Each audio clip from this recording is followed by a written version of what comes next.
পড়ে আপনি দেখুন প্রায় 150 মিটার ইটের রাস্তা একদম ধস নিয়ে খালে পড়ে গেছে। নাকি এলাকায় উন্নয়ন চলছে?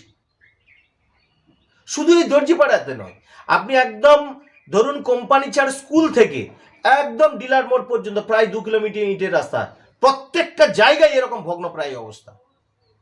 বাচ্চা বাচ্চা ছেলেরা স্কুলে যেতে পারে না হেঁটেই, সাইকেল নিয়ে তো যাওয়া দুরস্ত। গর্ভবতী মায়েদের স্বাস্থ্যকেন্দ্রে নিয়ে যেতেও খুব সমস্যায় পড়তে হয়। আর এই 26 নম্বর বুথে এসে সুন্দরবন উন্নয়ন মন্ত্রী প্রতিশ্রুতি দিয়ে গেছিলেন যে 6 মাসের মধ্যে নাকি জিবিডির আন্ডারে কংক্রিট হয়ে যাবে। এদের শুধু মুখে মিথ্যা ভাষণ আর স্বপ্ন দেখানো হচ্ছে এদের কাজ, দিয়ে ভোট বৈতরণী পের হওয়া।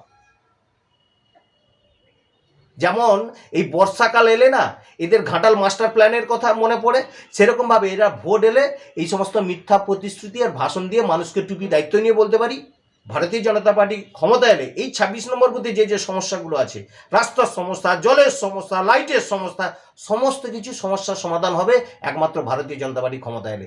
6টা মাস টাইম দেবেন, দেখবেন এই রাস্তাটাকে আমরা কংক্রিটের করিয়ে দেবো, দায়িত্ব নিয়ে বলছি। এর থেকে আর কি বলি বলুন তো।